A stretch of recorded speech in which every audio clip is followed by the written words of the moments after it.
on, my fellow clownfish-loving individuals. Today I got a video that details the top 10 tips for getting your clownfish to spawn. So let me paint you a picture. You've done your research, you've looked all across the internet, you figured out what kind of clownfish you want, you've gotten a pair that is at least the size that's required to breed, you put them in a tank, they're doing well as far as you can see, but they still haven't spawned. What do? Well, in this video I'll tell exactly steps, one after another, that you can do to induce a clownfish spawn. I'm going to list them in order from easiest to hardest, in my opinion. It could be a different situation for you depending on your budget and the materials you have at hand. So keep that in mind. And without further ado, here we go. Alright, number one. The easiest thing by far that you can do to try to induce a clownfish spawn is simply raise the temperature up to either 82 or 84 degrees. If you're raising it up to 84 degrees, I would recommend only leaving it there for a very short amount of time. The reason we do this is to simulate the conditions in the wild when clownfish would usually spawn, which is springtime, when there would be both an increased temperature and a decreased amount of salt in the water. So in addition to raising the temperature, you can lower the salinity from about 1.025 down all the way to 0.020 or 0.019. Don't keep it there because it's bad for any corals or other fish that you have in your tank, but you can leave it there for maybe a week if it's at the lower numbers. If it's higher, like 1.021, you could probably just leave it there and have that be their environment. But yeah, those are the two easiest things. Those are 1 and 2, the easiest things that you can do, which is raise the temperature and lower the salinity. Now keep in mind, once your clownfish start spawning and your temperature is up there at 84, their eggs are going to incubate really, really quickly, and they're going to come out less developed than they would have if you had your temperature set like about middle ground at like 80 or 78. The lower the temperature when clownfish are spawning, the longer their eggs take to hatch, but the more developed the fry are when they come out. The higher the temperature, the shorter amount of time it takes, the less chance that they have to survive because they're not as strong when they come out. Both work, but if you're a beginner, I would recommend definitely going with a lower temperature. The third easiest thing you can do to help clownfish spawn is simply do a large water change or increase their filtration. In order for clownfish to spawn, they have to have a very, very pristine environment, water quality rise, as well as predator-wise. They can't have any distractions that make them not want to breed. So I would recommend, if you haven't done many water changes, do a large water change of up to 50%, but always use discretion when doing large water changes because you don't want to scare the fish more than you actually clean the water. And of course, attempt to use RODI water, but if you can't get access to that, just dechlorinated normal water. What goes along with doing a large water change is, of course, just increasing the overall filtration in the tank. Have as much filtration on your clownfish tank or whatever tank you have the clownfish that you want to breed in. Use as much filtration as you possibly can find and have a really solid water change schedule, because when you're trying, and here comes the El number cuatro thing that you can do to help your clownfish spawn, is feed. Feed a ton of food. Normally people say, a couple pellets, they're good.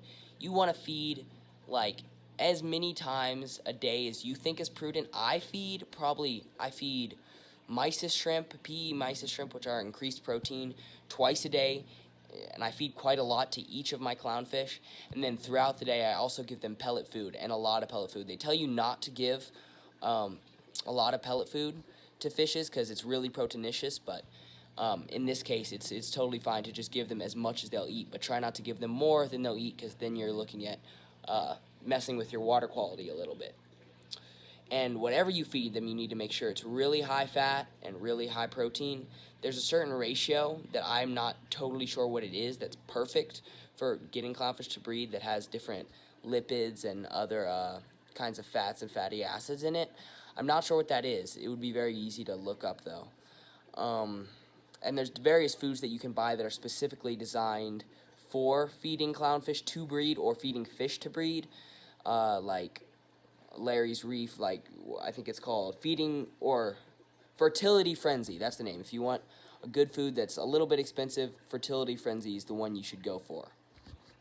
Alright, number 5 is a pretty logical one, which is remove any and all creatures from your tank that seem to be threatening to your clownfish. Now, that doesn't mean they're actually threatening, it just means your clowns see them as a threat.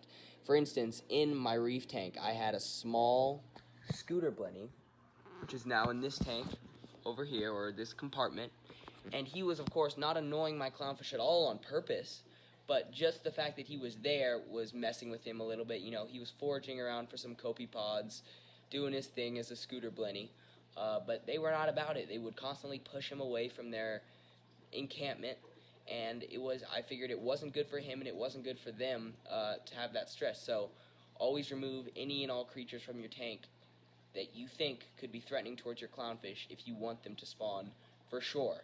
Now, you can have animals in your tank and expect your clownfish to spawn, but it will take longer and they'll have to be more comfortable in their environment, and they will most likely behave a lot more aggressively in that kind of environment. Alrighty, on to number 6. One really sort of easy thing you can do that really helps clownfish if they're trying to spawn is add a blue nightlight to your tank. Now, that's pretty easy. You can have it on all day long and just add a little bit more blue spectrum to whatever light you have going on. But for some reason, it really gives them the idea that they should spawn. I'm not exactly sure the science behind it, but all I know is it's worked fantastic for me, and ever since I put a blue nightlight on this tank, these clowns have been hunkered down, biting that wall, getting ready to spawn. They haven't spawned yet, but I reckon they have less than a month before they will. Look at that. It's pretty cute. She's a monster. Alright. The 7th thing you can do to make your clownfish spawn is really quite easy, which is simply giving them a hideout or something to live in of any kind.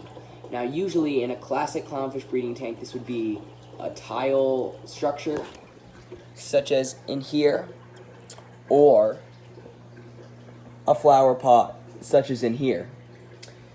But in a reef tank, it's more likely to be... What has she got in her mouth? It's more likely to be some kind of a coral of some kind. In this case, it's 3 different corals that these 2 guys inhabit. Number 8 is a really important one, but it can also be a little bit hard to do, which is increase water flow inside your tank. Now, you don't want to overdo it. You want them to still feel comfortable and not have to exert too much energy pushing against the current of your power heads. But at the same time, you want to give them a really good idea that they're in a healthy environment with plenty of plankton and plenty of food and plenty of water movement. All those things are important. What is she doing? I have no idea. So in this case, in this tank, I have 2 different power heads that I have both on timers that shut off. Sometimes they shut off for 30 minutes, one of them. Sometimes both of them shut off for like an hour. Sometimes one will shut off for 30 minutes while the other's on. Sometimes it's totally random pretty much. And the point of that is just to create a ton of diversity in the water flow as well as water flow. Water flow. And in this tank, I just have a single power head, also on a timer though, so it does shut off sometimes and leave them without it, and it does shut back on. That's pretty much what you want to do in any reef tank, any fish tank. It's more of a natural feeling environment if the current is sporadic instead of just going in one direction 24 hours every day. Alright, number 8 is sort of a 2-parter.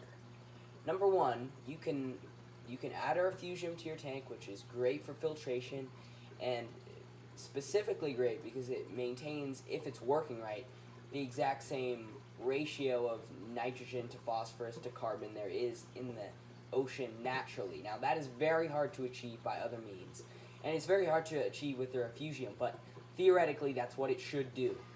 It also is a great breeding ground for microorganisms like copepods and other macroalgae and phytoplankton, anything really that you can put in your tank. It'll breed in your refugium if that's where it wants to breed.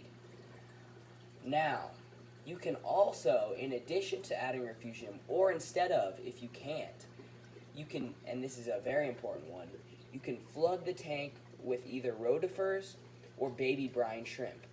Now, you want to do that pretty consistently. You want to maybe 4 or 5 days in a row. Like, you're going to want to incubate brine shrimp and feed them to the tank. Now that is in order to simulate a plankton bloom, which is when in the wild they would be really provoked to lay their eggs, like these guys have at the bottom down there. They need to know that their babies are going to have food, so it just helps them out if you flood the tank with some baby brine shrimp. But be careful, because if you flood too much, you're gonna mess up your water quality, and that's gonna hinder them wanting to spawn. Last but certainly not least, and the only reason this is last is because it's probably the most expensive thing that you can add to help your clownfish spawn, which is a carbon reactor. Now, I run carbon reactors on both of my tanks. This reef tank, just to give it the beautiful clear water look, to remove those yellowing pigments, and also, more importantly than the yellowing pigments, to remove any kind of toxins or dissolved solids that could be affecting my fish wanting to spawn. Now, that could be anything in a household, like anything that finds its way into the tank on accident is not gonna be good for your fishes because it's not in their natural environment. That's why we use carbon, is to get out all the little impurities that nothing else really can get out.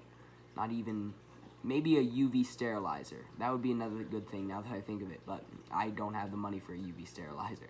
I'll show you where my carbon filter, carbon reactor on the back. It's a very big one for the size tank. It's only a 30-gallon tank. That's like rated for maybe a 100-gallon tank, but it just fits, so you know what, heck it. Yeah, and then this one, the carbon reactor I have over here is tiny. Look at that. It's super tiny compared to the other one. But I also run a canister filter on this tank. So that has carbon in it, and it supports everything a little bit extra in addition to all those other things. So that's the end of the video for today. Hopefully you guys learned something. If you enjoyed it, and if you're still here, probably should have asked at the beginning of the video, but if you're still here, feel free to click on that subscribe button, click the bell, because that's what all the YouTubers say, so I better say that too. And most importantly, just like it, even if you don't click the bell, you know, like the video. Other people will see it, and then everybody can talk in the comment section about what they liked about it, what they didn't like about it. And as always, hit me up with any questions, comments, nice well wishes that you have around my fish tanks, and as always, I will do my best to answer every single one of them. So hope you all have a great day, and stay reefing.